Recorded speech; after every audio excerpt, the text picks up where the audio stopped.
पण तुम्ही लगेच तयार होऊ नका. तुम्ही आधी नाचा पाडा लावा, म्हणजे मी लई फोर्स केल्यानंतर शेवटला तुम्हाला तयार व्हायचं. आलं लक्षात? आलं. चला निघूया. बराच वेळ आता आपण बाहेर, सगळ्यांना प्रश्न पडला असेल.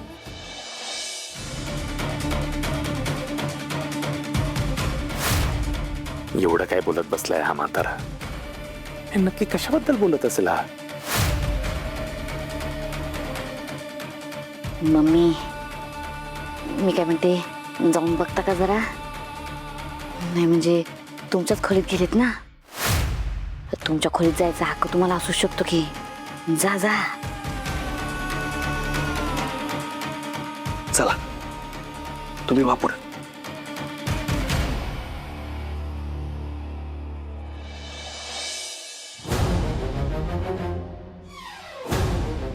तुम्हाला सगळ्यांना सांगितल्याप्रमाणे सह्या करायला पोलीस स्टेशनला यावंच लागेल.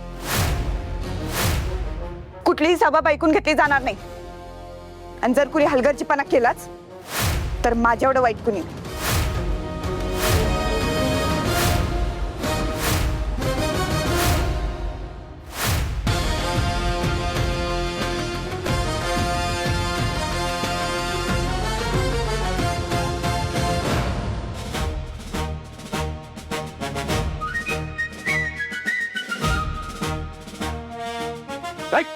चालो.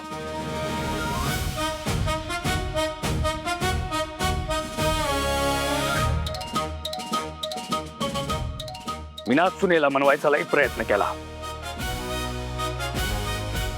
पण ती काही केले ऐकतच नव्हती. पण सुनबाई एक हट्टी तर हस्तास्त्रा 100 हट्टी आहे. तेव्हा सगळ्यांना आधीच सांगून ठेवतोय, काही झालं तर या घरची नाचून या घरात परत येणारच. That's my order.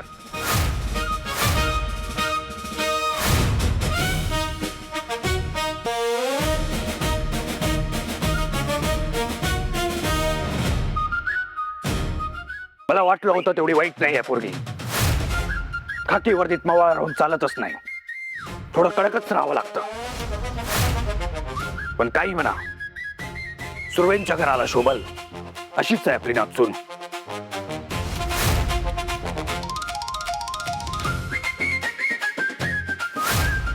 त्याने भेटला एका भेटीत पारखलं होय तुम्ही? होय, जसं तुला पारखलं. एका भेटीत कपटी, कारस्थानी, गदा. तुला जेवढ्या उपाध्या द्यावा तेवढ्या कमीच आहेत महामाया.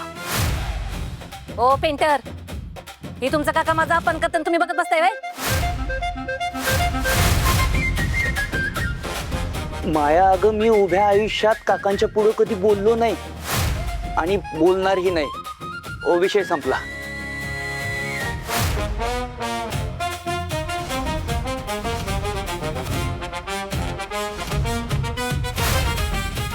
शबास, पुतण्या असावा तर असा, आणि काका असावा तर तुमच्यासारखा, सगळ्या घराला जोडून ठेवणारा. नाचून बाई, काही झालं तरी तुम्हाला या घरात मी परत आणणारच. सगळ्यांनी नीट ऐकून घ्या. मग तुम्ही बी ध्यानात ठेवा, ती जर या घरात येणार असेल का नाही तर मी ह्या घरात राहणार नाही. माया, तू आत्ताच गेलीस तरी चालेल. प्रभ्या, तिकीट काढायचं आणि पाठविला माहेरी. हो काका, तुम्ही म्हणाल तसं. तुमचा हुकूम शिरस्थानी. अहो पण माझं ऐकून तर घ्या. माया, तू आत्ताच गेलीस तरी चालेल.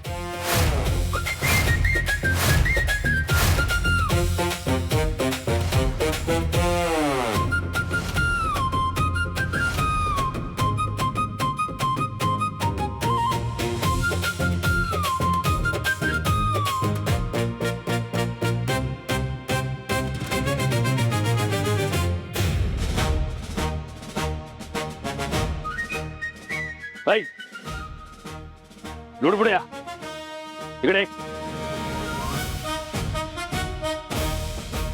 येतो वारा समोर.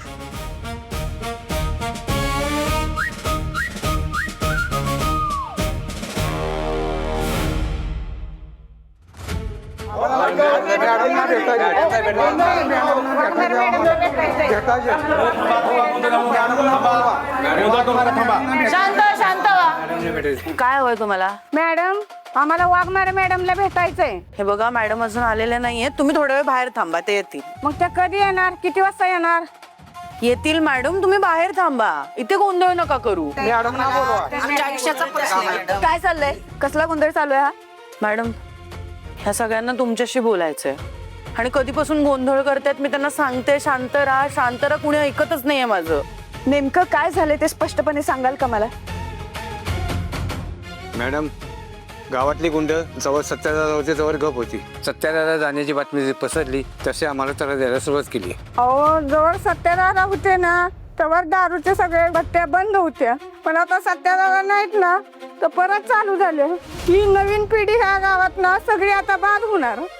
मॅडम लहान सहान पोरांपासून सरपंच पर्यंत सगळी काळजीत आहेत. सत्यादादा आमचा वाले होता, आम्ही सांगायचं तरी कुणाला? मॅडम काय हे बघा शांत व्हा, कल्ला करू नका. हे बघा तुमच्या अडचणी कळल्यात मला आणि त्याच्यावर मात पण करता येईल. आत्ताच्या घडीला फक्त आमच्यावर विश्वास ठेवा तुम्ही. मॅडम सत्यादादा आमचा फक्त विश्वास होता. तुमचा सत्यावर विश्वास होता ही खूप चांगली गोष्ट आहे, पण आत्ता माझ्यावर नाही या वर्दीवर विश्वास ठेवा. कसं आहे ना, काही निर्णय घेण्याची थेट परवानगी नसते आम्हाला, त्यामुळे एखाद्या वेळेस न्याय करण्यात वेळ होत असेल, पण माझ्यावर विश्वास ठेवा, मी तुम्हा सगळ्यांना न्याय मिळवून देईन. मॅडम आमच्या हक्काचा माणूस गेल्यानंतर तुमच्याकडूनच आम्हाला अपेक्षा आहे. बाबा जनतेच्या सेवेसाठी आम्ही सदैव तत्पर आहोत. पोलीस डिपार्टमेंट तुमच्या विश्वासाला अजिबात तडा जाऊ देणार नाही, खात्रीनं सांगते. भारती मावशी सगळ्यांच्या तक्रारी व्यवस्थित लिहून घ्या. हा कांबळे पडवं बाहेर त्यांना आत बोलवा. तुम्ही असं इकडे इकडे या. सत्या तू जगातला एकमेव श्रीमंत माणूस असशील ज्याने इतकी लाख मोलाची माणसं कमवली. ही माणसं तुझ्यावर तुझ्या रक्ताच्या नात्यासारखीच प्रेम करतात.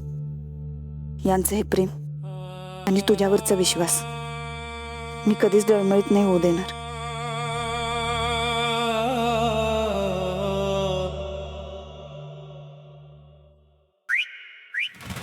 बोल तू इथं कसा?